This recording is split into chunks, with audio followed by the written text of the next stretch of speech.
الشيطان الرجيم بسم الله الرحمن الرحيم الحمد لله رب العالمين وأفضل الصلاة وأتم التسليم على سيدنا محمد وعلى آل كل وصحب كل أجمعين ولا حول ولا قوة إلا بالله العلي العظيم ولا حول ولا قوة إلا بالله العلي العظيم ولا حول ولا قوة إلا بالله العلي العظيم رب اشرح لي صدري ويسر لي أمري واحلل عقدة من لساني يفقه قولي اللهم اهد قلبي وسدد لساني بحق سيدنا محمد صلى الله عليه وسلم رضينا بالله ربا, kami semua redha Allah Tuhan kami. Wabil Islami dina, kami semua redha Islam cara hidup kami. Wabi Muhammadin Rasulah, dan kami semua redha bahawa Muhammad sallallahu alaihi wasallam seorang Rasul. Kita menggunakan buku Andai Umat Ini Hidup Seperti Umar bin Al-Khattab. Siapa yang belum ada buku ni, nanti boleh tengok dalam link yang akan diletakkan, boleh buat pembelian di situ. Kita sampai muka surat 89, mendapat gelaran Al-Faruq. Umar Al-Faruq, Abu Bakar As-Siddiq, ada kisah dia. Abu Ubaidah bin Al-Jarrah, aminu hadhihi al-ummah. Abu Ubaidah ni nama sahabat, aminu hadhihi al-ummah. Uthman Dhun Nurain, ada kisah dia, Uthman ibn Affan.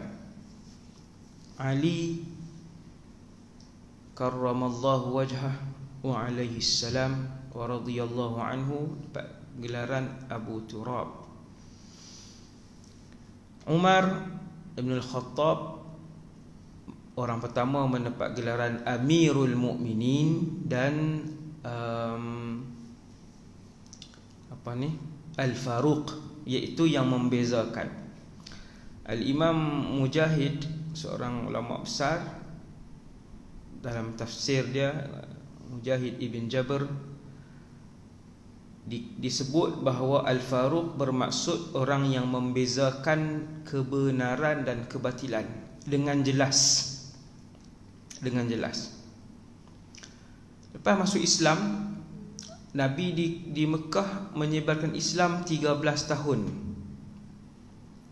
Mendapat wahyu umur 40. Menyebarkan Islam di Mekah 13 tahun sampai umur 53. Kemudian Nabi hijrah ke Madinah 10 tahun, wafat 63. Itu sirah. Sekali lagi, Nabi mendapat wahyu umur 40. Nabi sebarkan Islam bersama beberapa sahabat di Mekah 13 tahun sampai umur 53. Kemudian hijrah ke Madinah selama 10 tahun. Kemudian Nabi wafat 53 campur 10, 63. Itu sirah Nabi Muhammad sallallahu alaihi wasallam.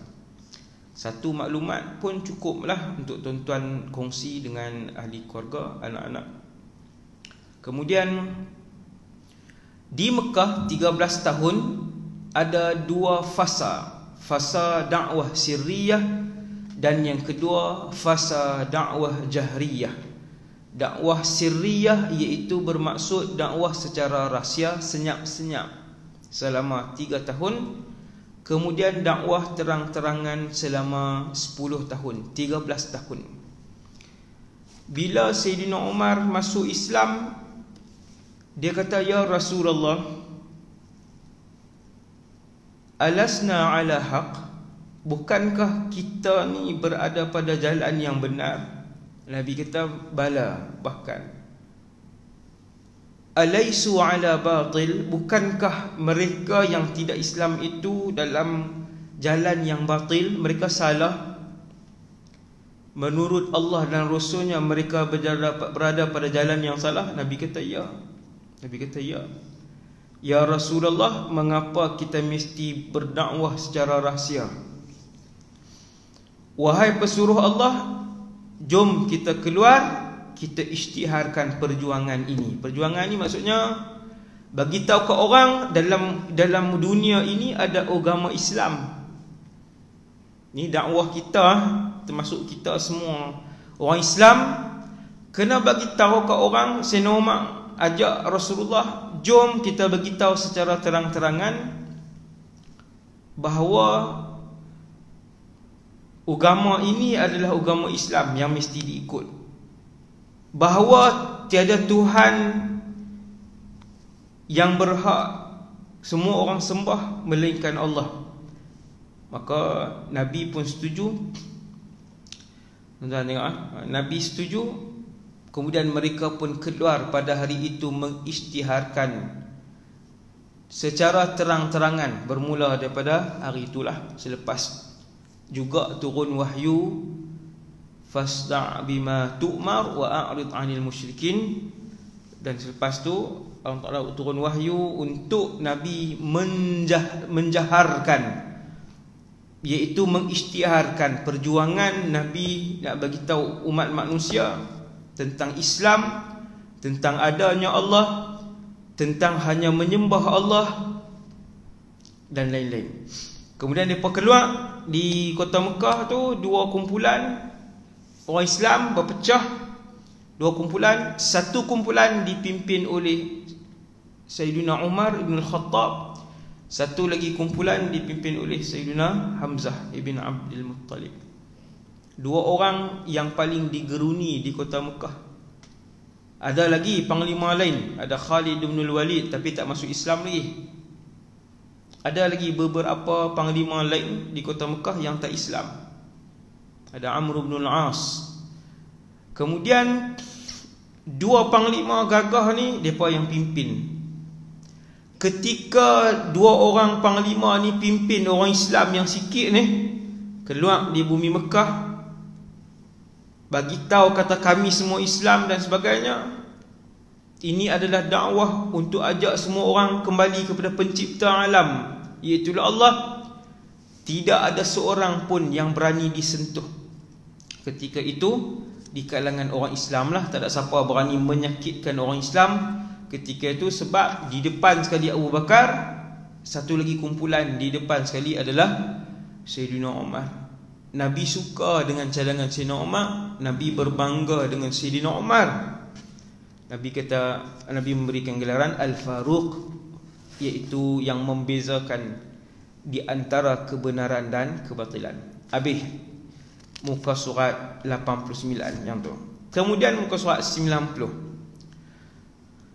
perbezaan watak antara Umar dan Abu Bakar radhiyallahu anhuma. Dua orang ni yang terbaik di kalangan umat Nabi Muhammad. Dua orang ni yang terbaik.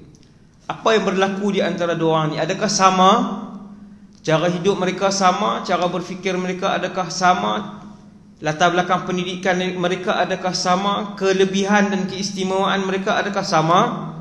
Jawapan dia, iman Abu Bakar jauh lebih tinggi daripada iman Sayyidina Umar. Ni ahli sunnah wal jamaah.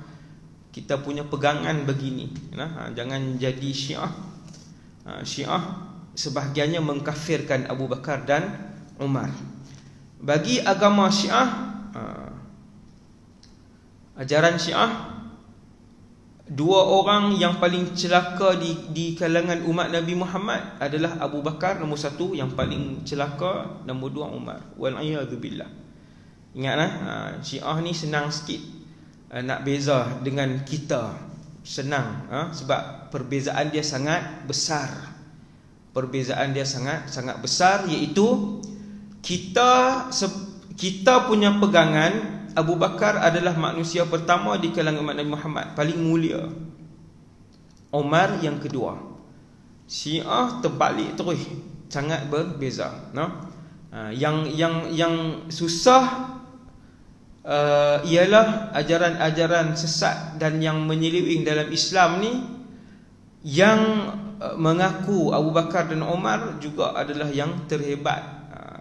Yang ni agak susah sikit, nak kena terang perbezaan lain. Dengan Syiah senang untuk dibezakan bahawa mereka tidak benar, sangat terpesong. sangat terpesong. Wal iyadzubillah.